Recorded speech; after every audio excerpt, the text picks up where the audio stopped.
but it's like every episode you had to sit there and try to decode it afterwards and figure out exactly what it meant. So I figured, what better person to actually be the moderator for Miss Gillian Anderson than Brad Meltzer's Decoded. Anybody watch that show on History Channel? Mr. Buddy Levy from Brad Meltzer's Decoded History Channel, your moderator for this evening. Give a warm welcome to Buddy. All right, buddy. Thank you, Joe. Howdy. How are you doing tonight? I guess it's afternoon. It's afternoon. Hey, I have to tell you, it's a great honor to be here to talk to our guest. And it is, amazingly, it's my first Comic-Con, complete newbie, a virgin. And I'm really enjoying the process and seeing what's going on out there and all the costumes. And I did learn today, though, that there are some celebrity signings, and as I was walking by, I just realized I got my picture taken by a few folks in the foyer there, and I'm a much better deal, I will say that. I know that you're thinking Mulder, possibly you're hoping for Mulder, but it's no. Listen, has anybody here watched Decoded? All right. Listen, I really appreciate it. So in that theme, I wanted to tell you that Brad sends a shout out to all his fellow geeks. He is a total nerd. He loves you guys. He says howdy. And in his honor, I want to say that I want to know what's going to happen. Brad, it's all Illuminati and that kind of stuff. Some of the things we cover on the show have a lot to do with a lot of the subject matter that is covered and has been covered on the X-Files, so I'm really excited. I know you want to see our next guest, and we're here. The truth is in here. Ladies and gentlemen, Dana Scully, Gillian Anderson. Let's have it.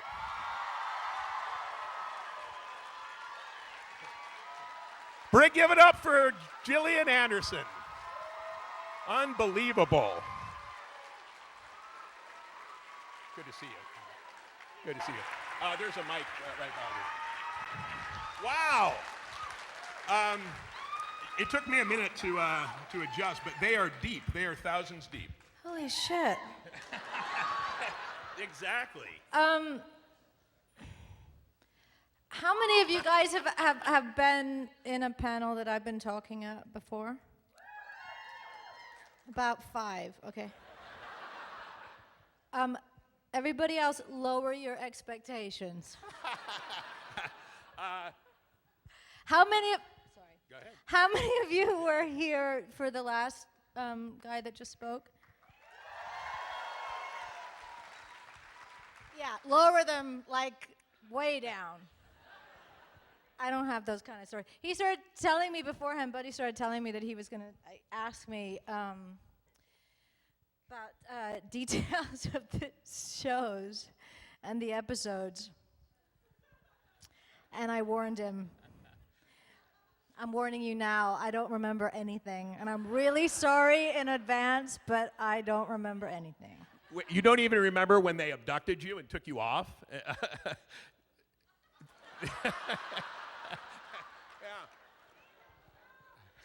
What season was that?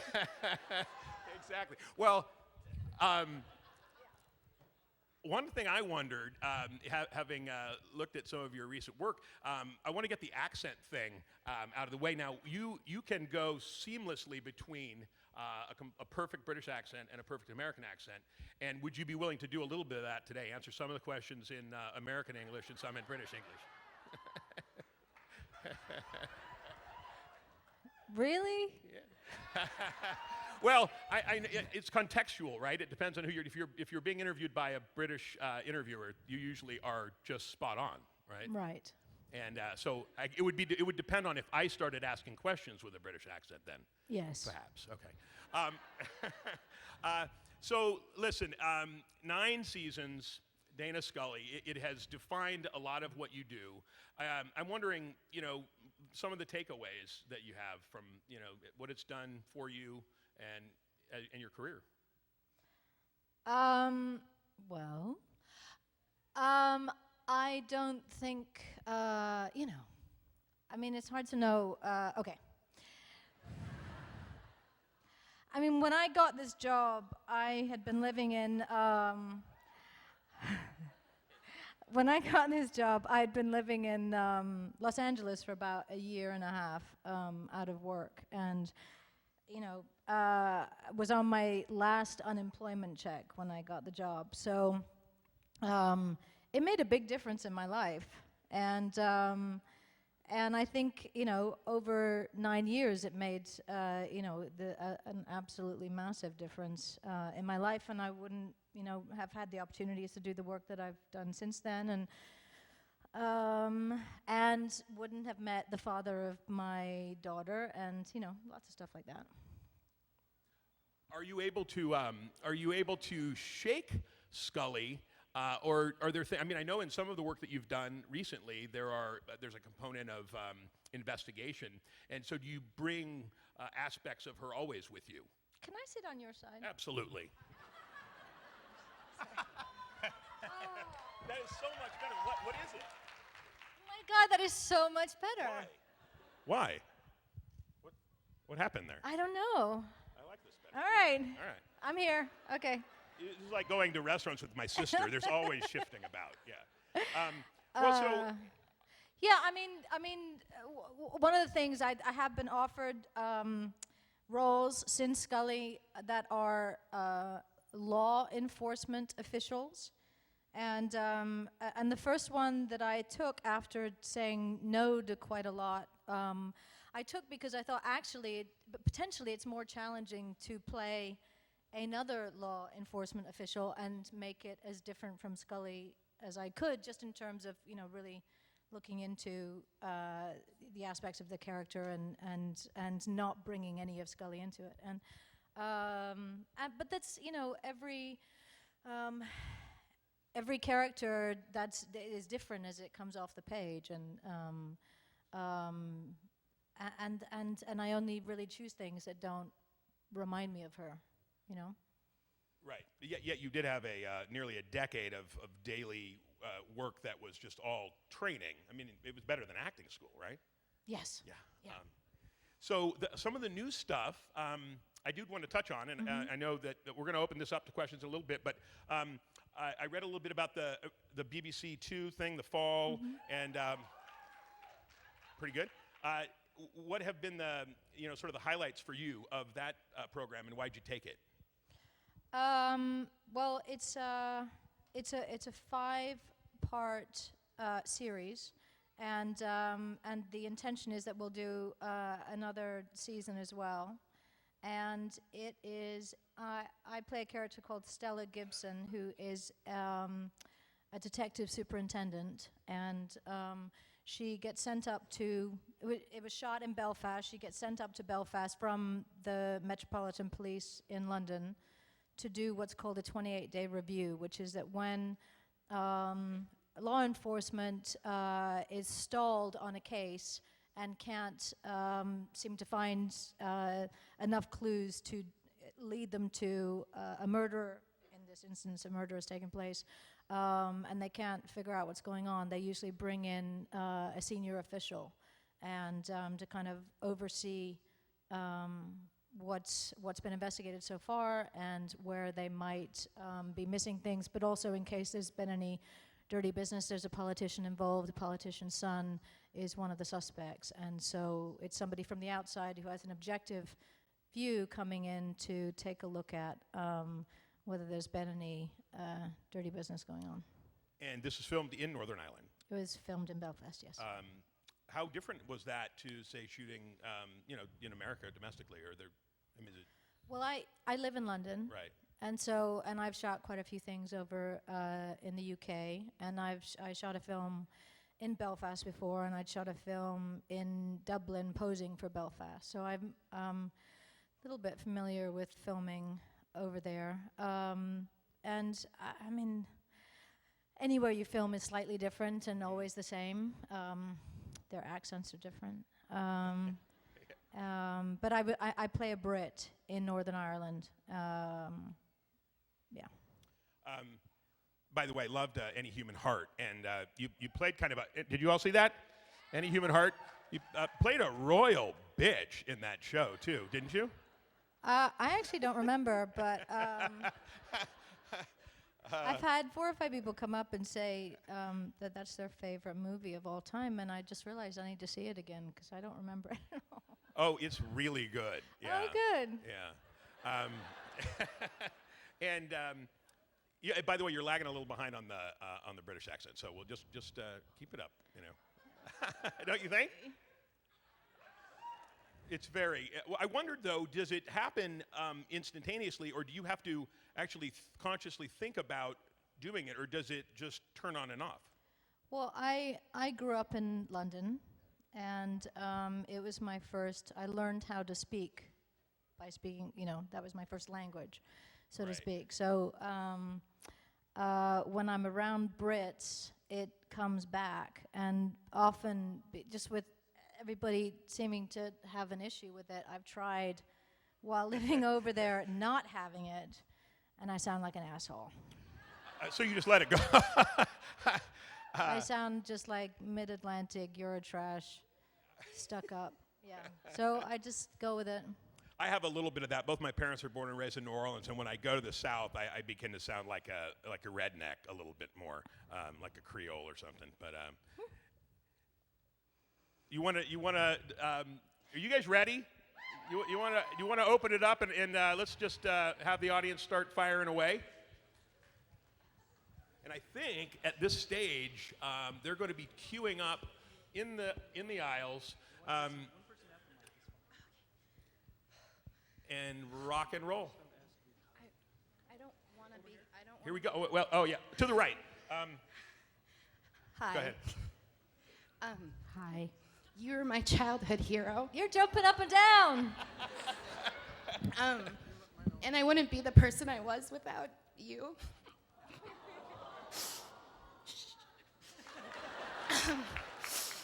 And my question was, have you ever read X-Files fanfic, and was there a favorite story of yours?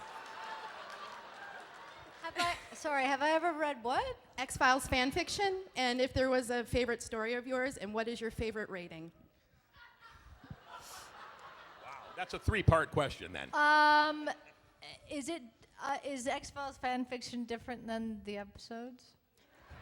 It's where fans write stories about what they wish the people on the show would do. Oh, no, I haven't. Tell me an example. Is it dirty? You should just Google your name and /fic and just see what happens. Okay. Okay, sounds good. Wow. Are you serious? Okay. So you're going to Google that? Oh, yeah. Next. Yeah. Hi, thank you for Hi. being here. It's very nice to talk to you. I wrote my question down because I'm nervous. So Scully has become kind of a feminist icon. I think the character embodies a lot of strength and sassiness. And I wonder if you And feel... what? Sassiness? Sassiness, definitely Sassiness. And I wonder if you feel particularly proud at your role in creating such a strong woman. Such a sassy bitch. Yep, absolutely. I mean, so much of what Scully was on the page because of Chris and his very, very specific, defined idea of who she was. And so, I mean, without that, obviously there wouldn't be a Scully, but I felt like he'd informed who she was more than I did, kind of, because I was trying to do all different kinds of things there at the beginning, and he kept calling me up and telling me off. But I'm digressing. I have a tendency to digress. What was your question? Do you feel proud that you've created just a lasting feminist icon? I do. I feel proud to be a part of the show, and I feel proud to, I feel grateful to have had an opportunity to be with someone on a daily basis that I could stand to be with for 9 years. I think sometimes that's not necessarily the case, and I'm very grateful that that was my experience. And also, you know, she was kind of cool. Stella Gibson's cooler, I have to say, than Scully. I hate to say. But she was pretty cool, and yeah, so I'm grateful for that. Thank you. Thank you. And we're supposed to alternate. Hi, Gillian. Like many people who were obsessed with the show, I spent too much time trying to dissect what was the nature of your relationship with David Duchovny off the screen. And the most I could gather... Me too. I know. I'm sorry. What is going on? I know. Like, you know, people want the fantasy to extend into real life. So I was always interested that it seemed like you guys had not a quite simpatico relationship, and I'm wondering if there was any funny stories you can tell about, like, deliberately pranking him or irritating him or, you know, something like that that we might find interesting. Well, you know, it was tricky sometimes. And, to be careful. That's a yes, I think. You know, there were times that neither of us wanted to be there, and there were times that one of us did and one of us didn't. And we were, you know, I think David said in an interview at one point that it was like a, you know, like a forced marriage that you didn't want to be in. You know what I mean? But I mean, we spent more time together than we spent with anybody else in our lives, which is really sad. But you know, some days we had a blast, and some days we just couldn't stand each other. So. Any funny stories? I mean,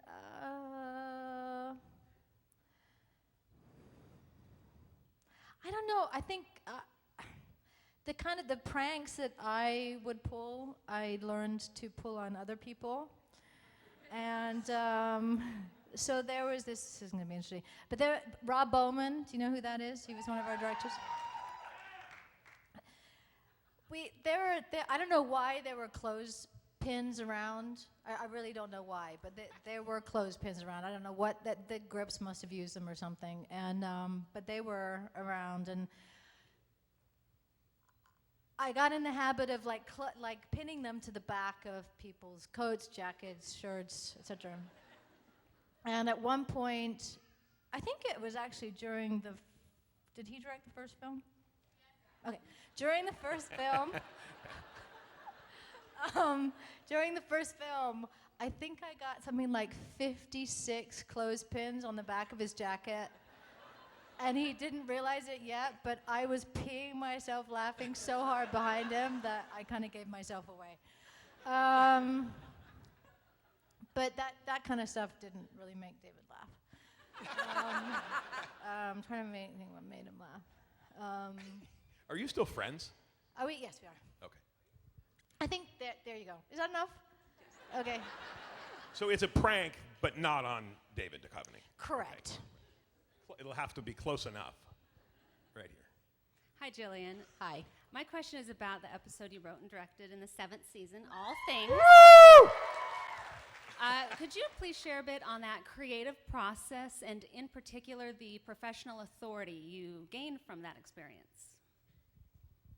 That was a very weird thing that happened, and I can't quite believe that it still took place. I can't remember. I remember that when I wrote the outline for it, it was 3 o'clock in the morning, and it just kind of came through onto the page. And I remember taking the outline to Chris and saying, "I want to write a story, and I want to direct it."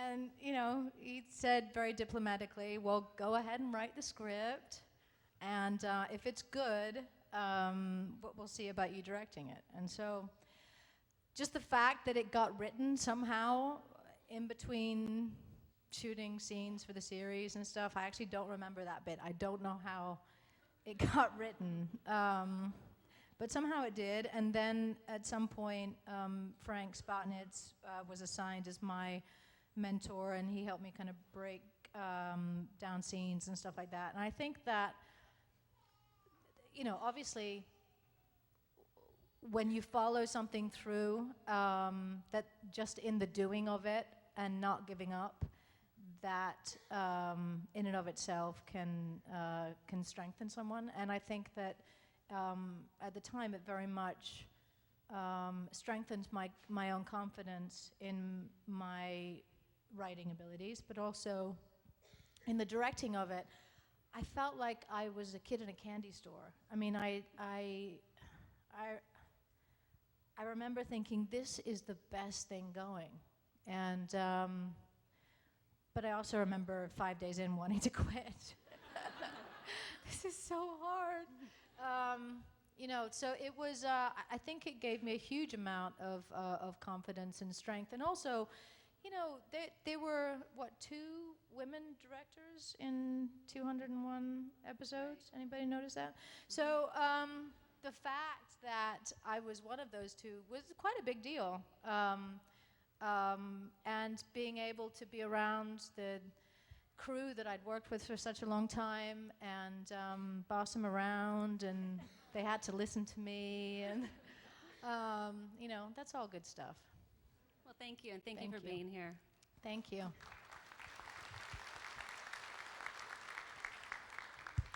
Hi, sorry, really nervous. What do you have? What? What? What do you got going there? No, wait, no, I'm not your hat. What's on your forearms? Gloves. Oh, okay. So for better or worse. What are they made of? Sorry. Spandex, I don't know. Synthetic. Spandex. Yeah. So growing up, for better or worse, my parents let my brother and I watch X-Files. It was like our family thing.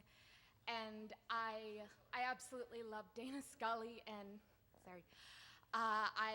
When I was like 6 years old, thinking, when I grow up, I'm gonna always wear business suits and I wanna have red hair. And I'm naturally. And wear rubber gloves.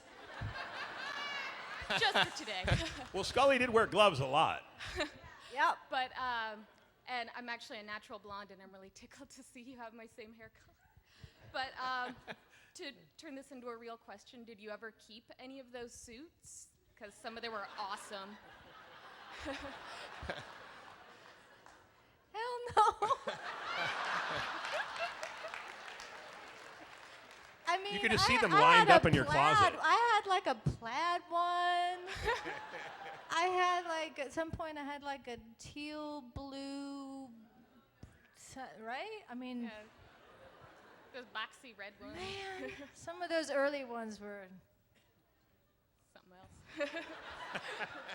but no, I think I kept a couple of the trench coats. But that's about it. Nice. And her gravestone. Oh. Anybody want to buy it? Yeah. Starting bid is $100,000. Thank you. Wow. Check this guy. The starting bid, sorry, can I say that again? The starting bid is $100,000. Hi, Hi. I love you. I'd Yeah. probably love you too if I knew what the hell you were. By the way, David did say on one show when someone said about you being the sexiest woman in the world and loving you, he said, "Get in line." I did get in line. I know. Woo! Nice. Okay. So my question. Are you a pea in a pod? I'm a dragon. Oh, there it is. Oh. So my question. My yeah. 4-year-old has one just like that. This guy is a very good sport, This is man. great. He is, you are. I love you too, man. I got that on video. Oh. Oh, shit. Okay, so my question is, I can only watch the X-Files so many times over. My current obsession is Breaking Bad, and Vince Gilligan used to be a writer on the X-Files. I think he directed an episode or 2 as well. Do you have any experiences you could share? About Vince? Yeah. Have you ever met him or seen an interview with him? Can you tell me, just in your mind, how you imagine, what would he look like in your mind? No, really, really. Like what, how tall would he be? What would he talk like? What would he look like? Oh, he's not a dinosaur. I don't know. No, he's not a dinosaur. I mean, throw something. Given the content he creates. 5'9", 5'10". He's got some facial hair, glasses. I mean, I've seen photos of the guy. Oh, you haven't? Oh. You just said that you hadn't. No, I've never met him. Oh, I thought you said. Oh, sorry. Well, no, he's very incongruous because he's a really sweet guy, and he talks with a southern accent, and he's kind of golly gee gosh kind of guy, and you wouldn't think that he would be. That's all I'm saying. Dino. Can I call you Dino? That's fine. Okay. You can call me whatever you want. Thank you. It's my turn. It's you. It's my turn? Okay. Uh-huh. Miss Anderson, nice to meet you. I'm going to see you better. All right. Nice to meet you. My name is Grego. I'm from South America, Chile, La Serena. Hi. The other side of the continent. I eat chili chocolate. Oh my gosh, it's awesome, right? Nothing like America, the right? same. All right, thank you. Well, my friends love the X-Files. They're in Chile. They are obsessed with it. So just because I want to piss them off, we're not going to talk about the X-Files at all. Okay. All right?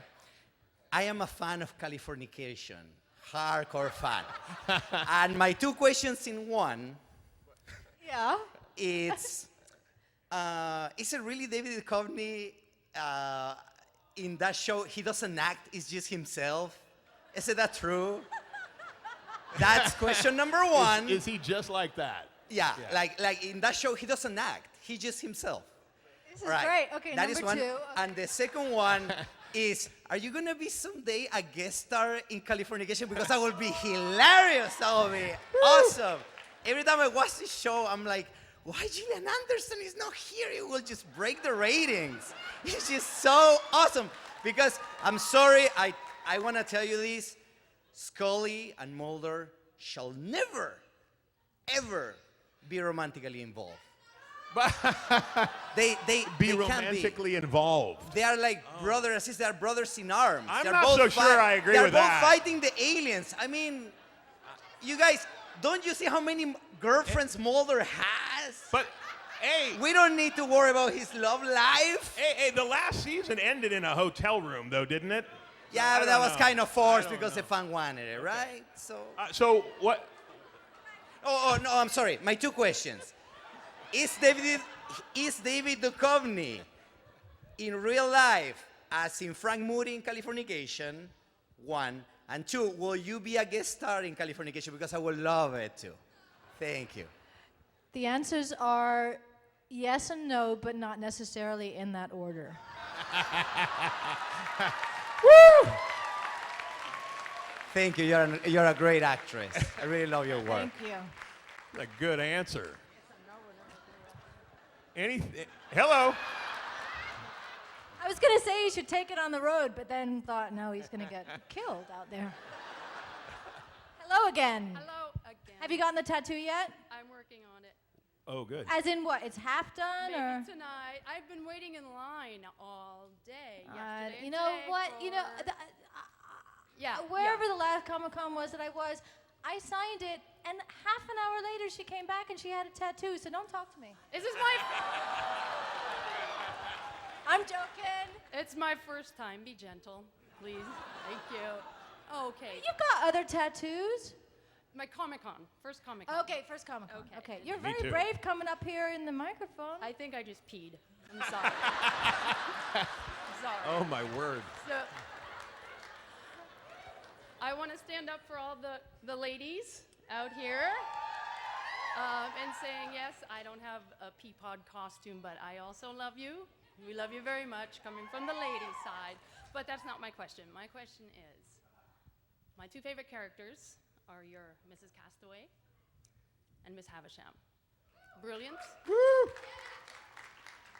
Is there something creepy and evil inside of Gillian Anderson that makes these roles appeal to you? I forgot the rest of my question. And will we be seeing more of these type of roles as opposed to straightforward Scully type? Thank you for your question. I don't know if there's going to be. I mean, there probably will be eventually more, but I kind of I take things as they come, and sometimes with the Dickens things that I've done, and with you were talking about Mrs. Castaway and the Crimson Petal and the White. That's stuff that's come to me that I really haven't been able to say no to, because they're so cool, and the idea of jumping into something so completely different than how I present myself in the outside world. That's how I am when I'm at home, but Oh, you don't look like that at in the home? outside world. But I feel very blessed to have had an opportunity to do so many different things like that. And do you enjoy the makeup and all that stuff? I assume it's makeup. You don't look like that, right? You know what's interesting is that there actually wasn't a lot of makeup for Mrs. Castaway, which is really weird. No, there wasn't. And we decidedly did it that way. There was very, very little makeup. Because that's creepy. I don't know But what a that lot says. of it is creepy, you're right. But a lot of it is me with no makeup. Sorry. Which is even creepier. You look wonderful. You look wonderful. And the wig. The wig was really Yes. awesome. Yeah. Did I answer your question? I have no idea. Okay. I have no idea. Thank you for coming out. Thank you. Thank you. Hi, I just wanted to say that the X-Files brought my stepfather and I together after he married my mom, because we'd watch it every week together. That's cool. And so it brought us together as a family. But my question is, what was your favorite villain on the show?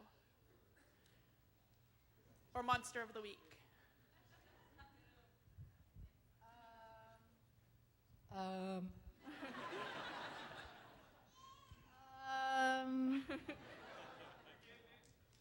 Huh?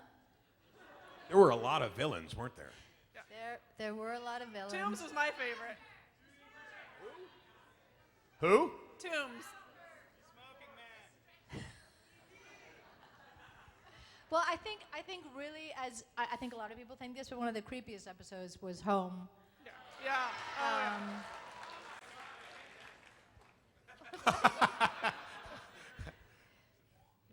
Yeah, that was a really scary one. Yeah, So that one yeah, and- probably in terms of villains and really creepy people, but yeah. Yeah, that was one of my favorite episodes, and that and the Tombs, who scared the crap out of me I as know. a kid. By the way, Still how old were you? does. Well, I was 12 when it premiered on TV. Yeah. Yeah, I was going to say, you know, I've been watching it recently, and this is not really family programming, is it? I mean, you know, Mulder's brother scared the hell out of me with all the alien, you know, what they'd done to him, the tests. Thank you. Sister! I'm not even that bad. Thank you very much. I literally was thinking, did Mulder have a brother? Stepbrother, sister. Here we go. Gillian, you're beautiful, and thank you for empowering redheads everywhere in science fiction, and everything. We're all out there, and it's great to be a redhead now. So my question is to you, is there another X-File movie on the make? She asked if there was another X-File movie, and I don't know. The last time I talked to Chris, he was working on it. Who is the most amazing director ever? I love Chris. What? She loves Chris, too. I love Chris Carter. He's amazing. Okay. I do too. And the last time I talked to him, he was working on it. And that's all I know. That's good news. So, possibly. Spoiler. Yeah. Thank you. You're beautiful. Thank you. Wait, was that real? She's not done with you. No. That's okay. That's good. Thank you. Here we go. Hi.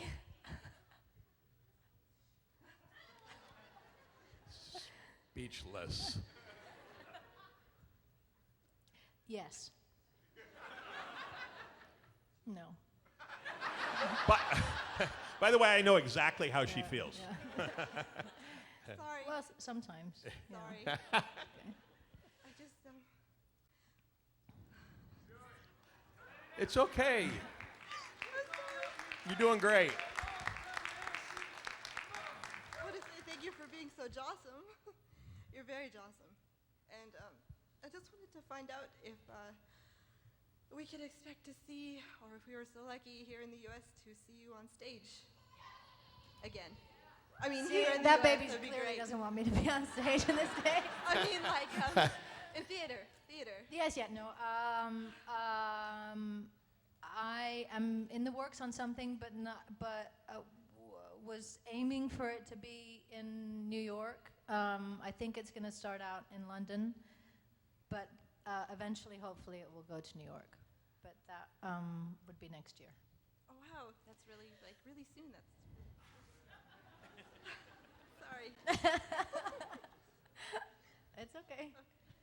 Oh, and then while I'm up here, our son was supposed to come with us, and my mom, his grandma is in town from out of town, so he decided to stay with her. But he wanted me. How old is he? He's 9. We have 4 actually, and they all watch. How old are you?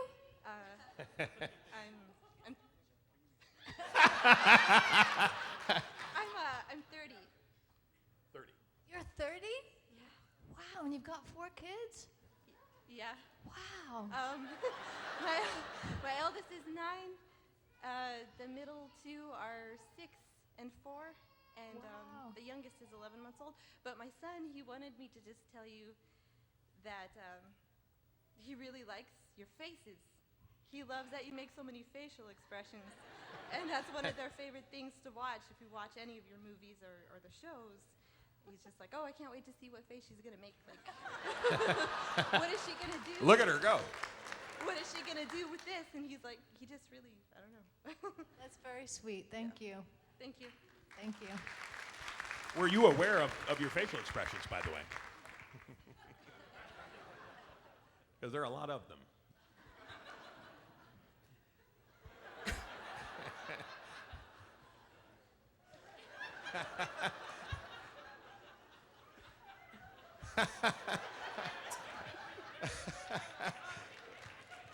She's speechless too.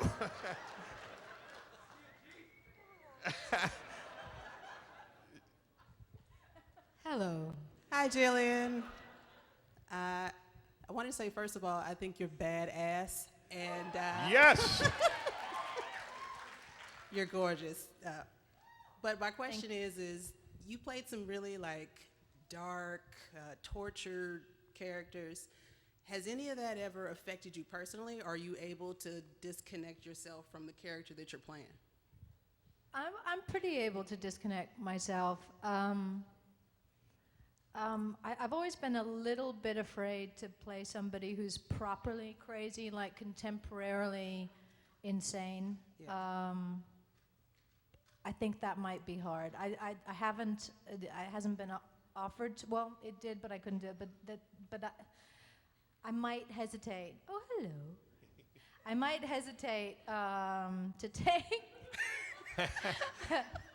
I might hesitate to take something like that, but most of the time I can separate, and I think that a lot of that comes down to having my daughter in my trailer for most of her childhood, and learning very quickly that I needed to let go of what I'd just been working on the soundstage in order to be 100% present with her in the trailer. I think I trained my mind to be able to turn on a dime like that. And so I think I still do that. So there's never been a point where you've gone to your trailer and just broke down crying from the... Well, I do that all the time, but it's not usually related to the character that I'm playing. Thank you, Gillian. Thank you.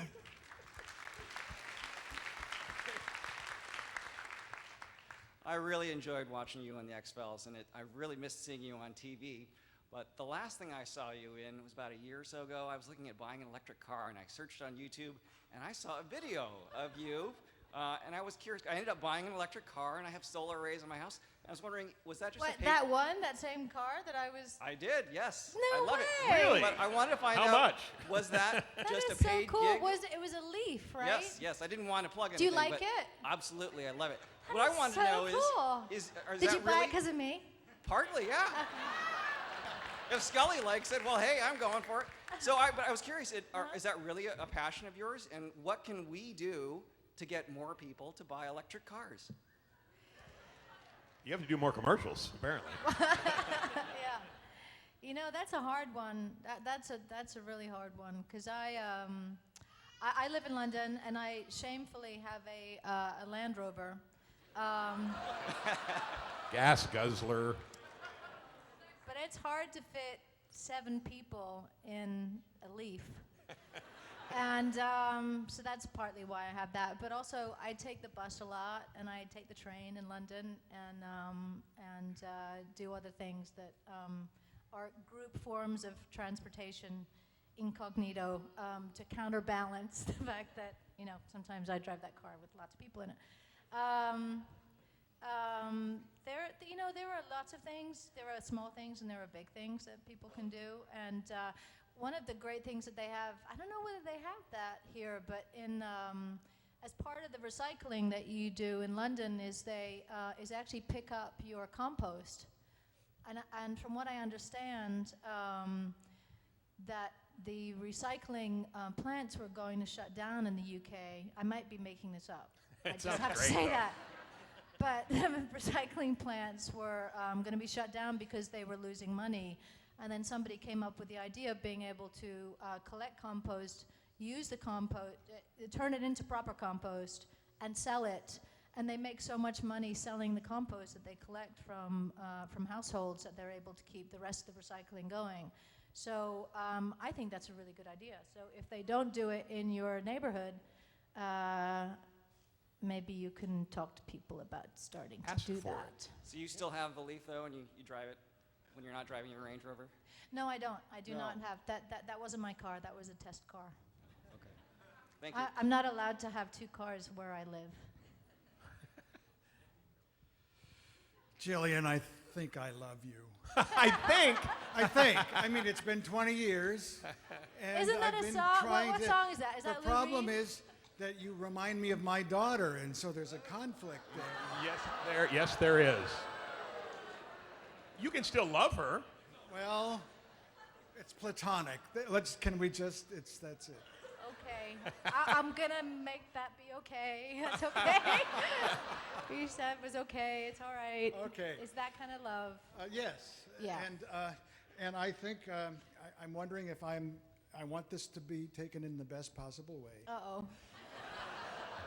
I wonder if I'm your oldest fan here at the convention. How old are you? 66. No. Who's older? What? Oh, well, I forgot about that kind of realm. Yeah. Is anyone over 66 in this room who's a fan of the X-Files? Okay. 69. All right. Yeah, I'm yay! gonna meet her. Okay, so 2 things. One is I want to congratulate you on coming back to American TV. You're going to be on American TV this fall, I guess, right? Yeah. Yes, or sooner.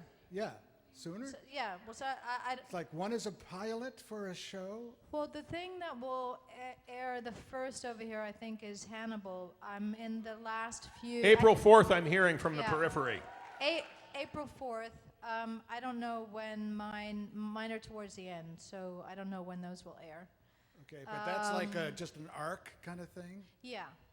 But Yeah. then you're also in a pilot for a series? I just signed up to a pilot for NBC. That NBC? Yeah, that's better than Fox. Well, it depends. By the way, are you Hannibal's psychologist or something? His therapist? Yes, I am. Okay. Yes, I am. Beware. I think it. You're only 66. I'll make it. I think Hannibal is, or the new project is both Fox and NBC hand in hand. And can I have 2 photo ops for $55? 'Cause I had one. No. I had one, and you were You nice. know what? The problem is, if I start that now. No, I mean right now. I know No. what you're saying. You're welcome to take a picture. Hi, honey. She's adorable. She is We have a performer up dancing. here. Next. Let's do it. That's okay. Okay. Okay. You show your daughter that. Yeah. What did she say? Show your daughter that picture. Last thing is any commemorations for the 20th anniversary of the X-Files? Are you going to do any specials? Or I just found out today it was the 20th anniversary of the I told her it was the 20th anniversary. You Hey, told can me. can we give it up for the 20th though?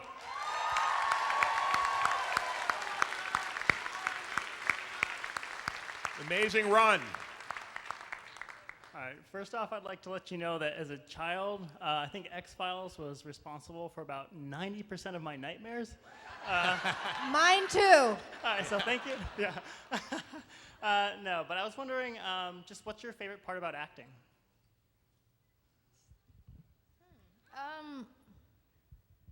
It's a really hard question. I don't know. I don't know. I mean, it is kind of the only thing I can do. It's partly that, and I actually don't know if I can quantify it in any way. It just feels like it's just a part of my cellular makeup somehow, and that's right. Did you know this from very early on? Did I notice? Yeah. I think so. I think I did, but I didn't. I think I did, but I don't think I said it out loud for some time. Yeah, but I don't think I've ever been asked that before, and I need to think about how to answer that specific question. You get the Stumper Award, okay? Okay, thanks. Here we go.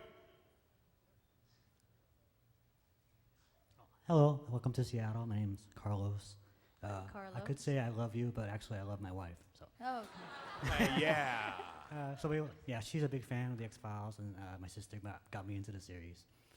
Actually, I wanted to ask about some of your voice acting work. Took the Japanese animation film Princess Mononoke. Just wanted to ask, how's the experience doing that when you played the wolf god? Well, the wolf in Princess Mononoke, the Japanese version of it, the wolf was played by a transvestite actor in Japan, and so the wolf had a wonderful deep tone to its voice in the original, and I don't exactly have a deep voice, so so that was my goal. I think that was probably one of the first animated things that I did. And I was working really, really hard to make my voice as deep as possible, and it just wasn't happening. So it was a bit of a challenge. I love Miyazaki's films. I think I've seen all of them, and they were a big part of my daughter's childhood as well. And there's a fantastic website that sells all of the Studio Ghibli memorabilia. It's got like 260 pages of things that you can buy. And so, and they have some really, I don't know why I'm telling you this, but was it last Christmas?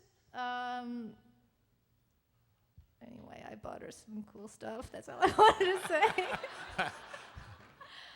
Back to the point. I did. There's another one called Up on Poppy Hill, which apparently is like the highest-grossing film in Japan ever, and there's a bunch of people who did the voices for that, and I did that last year. It should be coming out soon. It's a lot milder than a lot of the other Miyazaki films, but that's all I got to say about it. Thanks. Were you ever able to get your voice deep? No. No. Hi. Thank you. Thank you. Thank you. Hi, Gillian.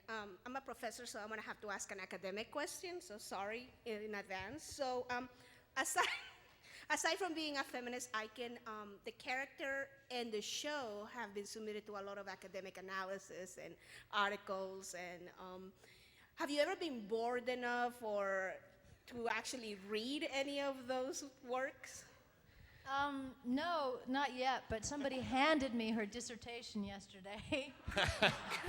Are you here? Hi. Excellent. So I'm going to get myself bored enough so that I can read her dissertation. And then the answer will be flight yes. home. Yeah, okay. And thank you again for being a great, Generation X icon. Thank you.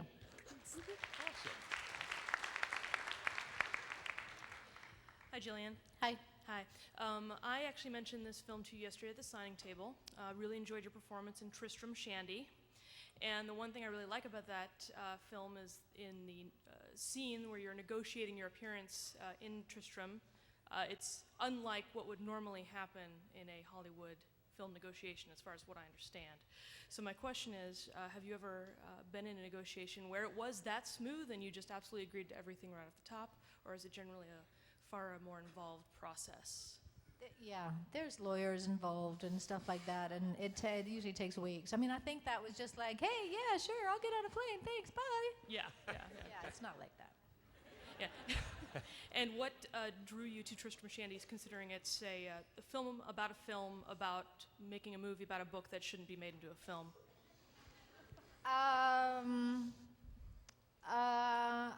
I think, first of all, it was an opportunity to work with Michael Winterbottom, and secondly, to work with the other actors who were in the film. It was mostly motivated by that. At the time, I didn't know anything about Tristram Shandy, and so it was purely just, as a creative endeavor. Thank you very much. Thank you. Hi, I'm Jessica. I was wondering, what is your favorite piece of Dickens literature, and why? And if you could make another film, a Dickens film, what would it be?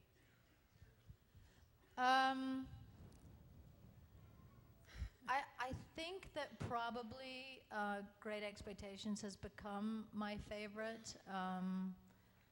I think I was really, there was a, I think I would, well. There's some tough questions today. You know that the moment at the beginning of Great Expectations where you've got the innocent Pip who has gone back to steal from the man he considers his father, a man who is, full of unconditional love and represents everything that is good in the world. And Pip goes back and he's asked by a convict if he will still steal a file from his father's. His father's a blacksmith, and he steals a file so that he can file off the chains because he's run away from being imprisoned. And when Pip goes back to steal the file, which is such a huge leap for him in his world, he also grabs a piece of pie that he brings back for the convict. And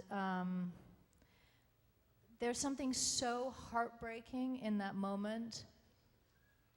And, in a sense, he's passing on the unconditional love that he has learned from his adopted father, his uncle. And that moment of his giving that piece of pie to the convict also sets the course for the rest of his life, because the convict is so moved by the fact that this child who was just risking, not his life, but risking a huge amount to steal the file to begin with, has done something so profound. And that really hit me, And there was a day on set when Miss Havisham has decided that she's not going to keep Pip on anymore. And she's going to pay instead for him to apprentice with his Uncle Joe and stay. You know, Pip, by this point, wants to see the rest of the world, and he has high, great expectations of himself and how he's going to move out into the rest of his life. And she basically, by apprenticing him or paying for the apprenticeship to his uncle, she's putting him in prison and saying, for the next 7 years, you are stuck here. I've shown you the world, but now I'm putting you in prison. And so there's a scene where Pip has come to me with his uncle to find out what his future looks like, and is told that he is going to basically be put in prison for the next 7 years. And I ask Joe and Pip to sign the deed that basically confirms that this is going to take place and they're going to receive the money for his apprenticeship. And when they sign, Pip knows how to write already better than Joe knows how to write.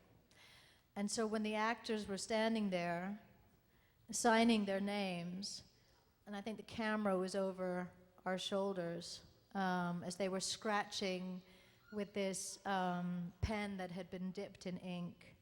And they're scratching on the paper their signatures. And in the scene, Miss Havisham takes a blotter and blots on top of both of their signatures.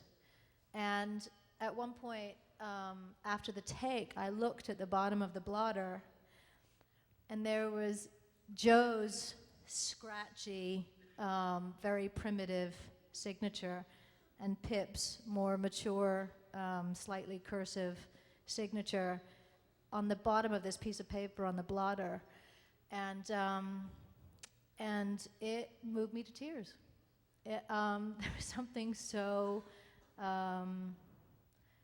it just kind of distilled, I don't know, it distilled the whole story somehow. And I think somebody ended up framing that for the director, but I don't know why I've told you that story. I don't know, but it was beautiful. But Beautiful story. that's why I like Great Expectations more than the other stories. I think we have time for this gentleman here. And then we're going to wrap her up. Hi. Hi. That's my voice on a microphone.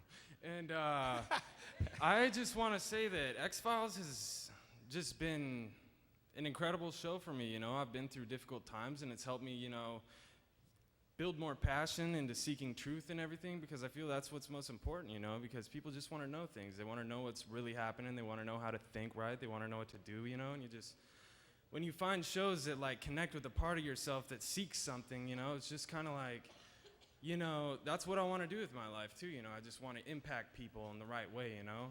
It's just like finding yourself, you know, letting go of that ego, you know, and all that. I mean, what everyone else says. And it's just, that show just helped me, like, get this urge to, like, find someone like you, like, not like in a sexual way, but like in a way where you're like, you know, a partner, you know, like where you feel a true bond and connection with someone. And I am high right now. I'm high, okay? It's legal here, so it's all good. Yeah. In Colorado, too. Hey, That's good. thank you. X-Files is awesome. Hey, Can I have a hug? Do you have a question, bro? He just wants a hug.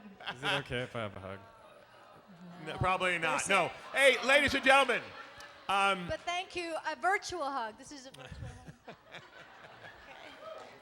Hey, folks, thank you so much for coming out today.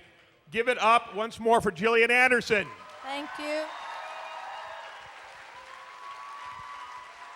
Unbelievable. Thank you.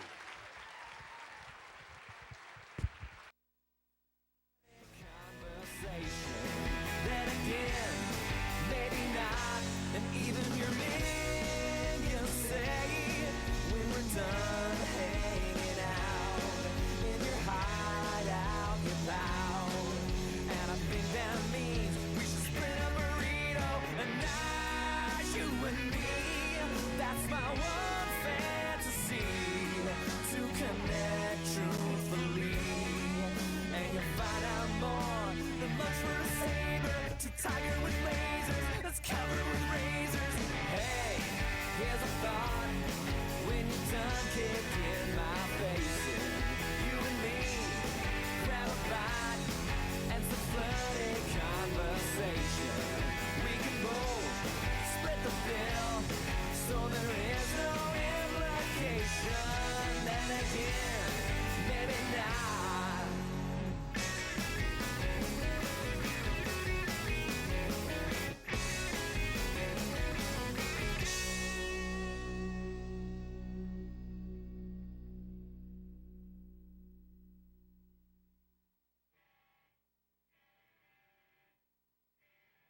it's not dead nor living. I was out walking dogs. Next to know, my neck it was blitzing. Now I spend my days walking around late at night. Friends see my skin, you know it ain't looking right. So I walk with a limp. Some people call it swagger, and the smell of your skin, it drives me mad with hunger. Changed by the bite of a lover. Changed now I get to discover a new way to live, and I want you to all find out.